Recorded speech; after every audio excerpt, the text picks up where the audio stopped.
Hey, what's up, guys? It's me, TSP Rav Shiva. So you'll notice I changed from Conduition to Rav Shiva because every time I put up a name, there's a group of people who have been going on to everything that I do and change and trying to take my other name. So I have to stick to my original name, which makes sense anyway. It's who I am, the spiritual philanthropist Rav Shiva. But aside from that, I love this guy, Mauro Bigliano, because he keeps coming up with definitive proof of what I stated earlier, and it goes directly against what Wesley Huff states and shows the manipulation by the mainstream Christians and the actual Catholic Church, how they try to use dogma basically to, uh, I guess, as a form of propaganda to keep everybody harping on the same idea of the singular masculine form of God. And just watch this and it'll make sense to you guys. Just watch, okay?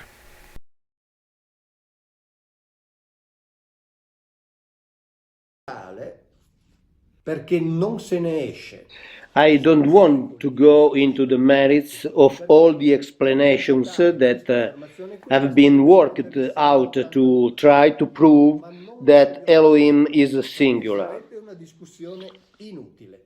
To refute them, it is sufficient, for example, to take Psalm 82, which clearly speaks of an assembly of the Elohim, and follow what Professor Manuel Tov of the Hebrew University of Jerusalem says.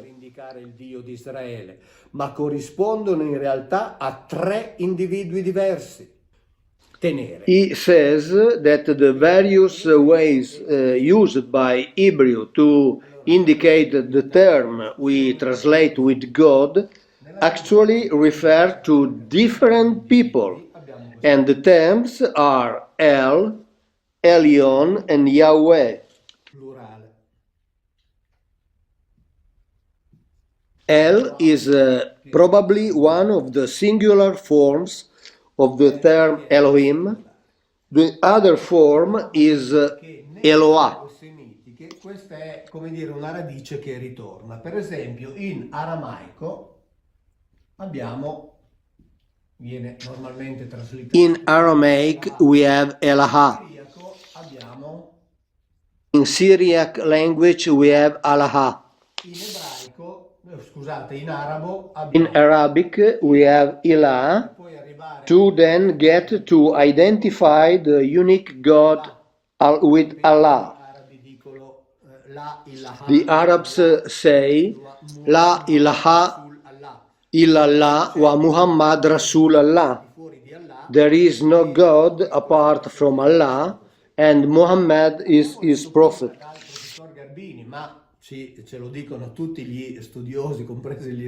We still remember that even the Jews tell us that we will never know how the Bible was read because there were no vowels.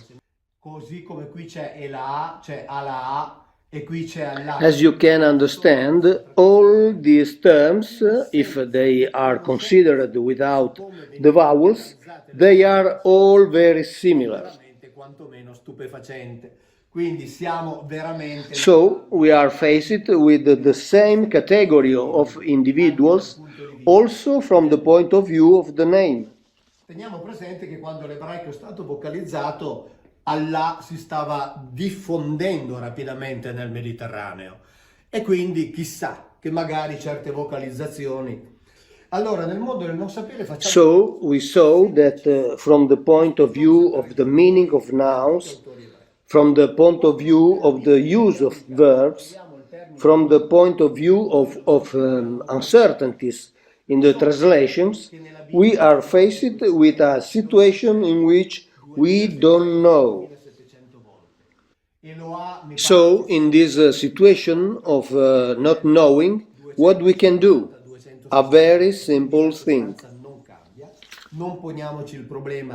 To read the Bible respectfully, I think it is right not to translate the term Elohim, the term El, the term Eloah. Di darvi un ulteriore suggerimento.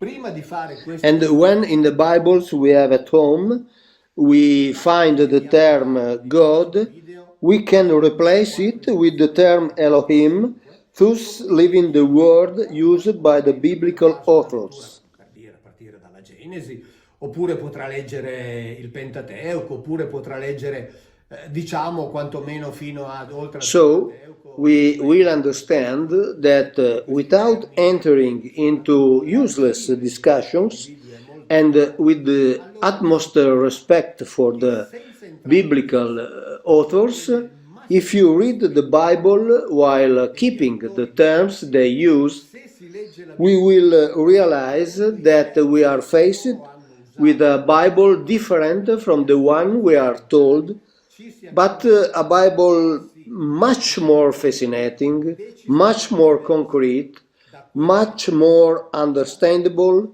but above all, much more logical than what we are told. Estremamente più concreta, estremamente più comprensibile. At this point, I give you an appointment here in the videos with my friend Paul Wallis to address other indications about the most respectful way.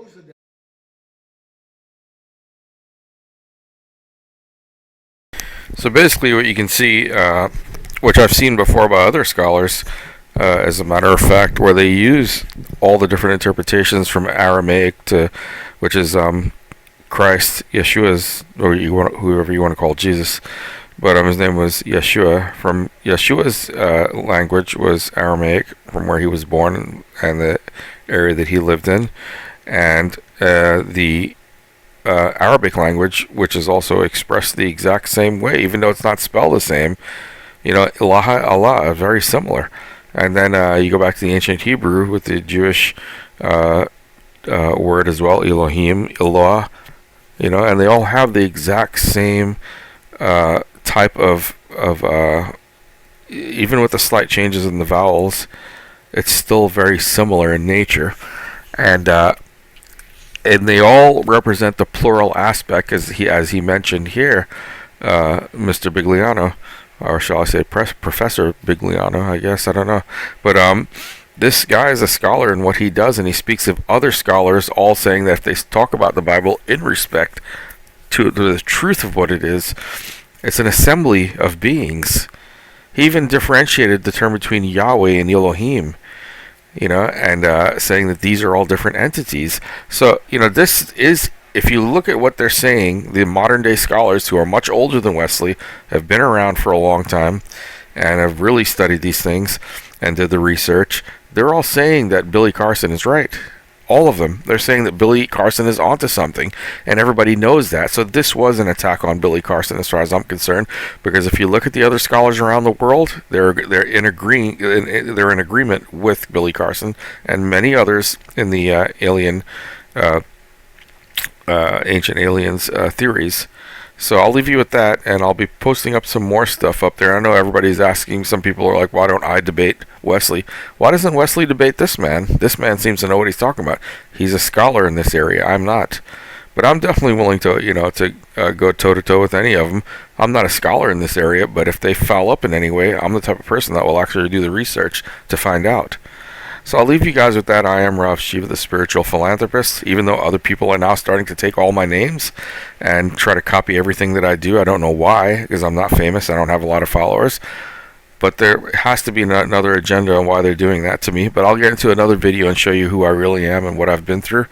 And you'll get a little bit more of an understanding why it's been so difficult for me and other people like me to get ahead in these areas. Guys, stay safe, and may the force be with you. Talk to you guys later. Bye-bye.